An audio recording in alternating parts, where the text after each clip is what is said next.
राजा विक्रम सिंह के राज्य में एक प्राचीन पुरानी कहानी थी। ये भूतपूर्व राजा ने अपने दरबार में कही थी कि जो व्यक्ति हमारे राज्य की सबसे अच्छी कहानी सुनाएगा उसे एक अद्वितीय रत्न मिलेगा। एक सुंदर सी रात को एक युवक नामक आदित्य ने राजा के सामने कदम रखा। उसने कहा, राजा महोदय, मैं आपको एक अद्वितीय कहानी सुनाना चाहता हूँ। राजा ने हंसते हुए कहा, ठीक है आदित्य, तुम्हारी कहानी को हम सब ध्यानपूर्वक सुनेंगे। आदित्य ने शुरू किया। यह कहानी एक जादुई वन की है जिसमें हर पेड़ पौधे में एक विशेष शक्ति है। वहाँ एक छोटी सी लड़की थी जिसका नाम मीरा था।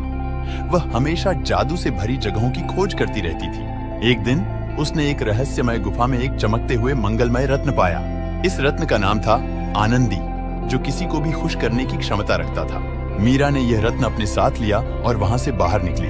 जैसे ही वह अपने गांव में वापस आई, सभी लोग उसके साथ खुश और आनंदित हो गए। अब इस रत्न की शक्ति का पता लगता है और लोग इसे पाने के लिए एक दूसरे के साथ मिलकर गुड़गुड़ाते हैं। फिर एक दिन आया एक दुष्ट राजा जो आनंदी रत्न का अद्भुत जादू चाहता था।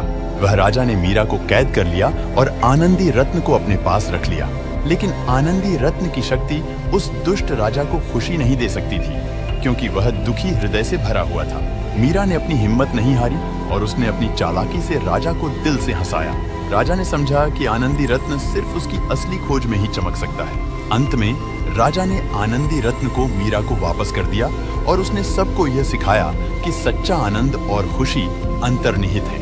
इस कहानी से हमें यह सीखने को मिलता है कि खुशी को पाने के लिए हमें किसी भी दूसरे के सुख दुख में साझा करना चाहिए, और यही हमारी असली धन और खजाना है। आनंदी रत्न ने हमें यह सिखाया कि असली खुशी अन्यों को खुश करने में है, और इस प्रकार यह जादुई कहानी समाप्त होती है जिसने हमें सच्चे आनंद की महत्ता को समझाया। राजा ने मुस्कान के साथ कहा, धन्यवाद आदित्य, तुम्हारी कहानी ने हमें एक नई दृष्टिकोण दिया।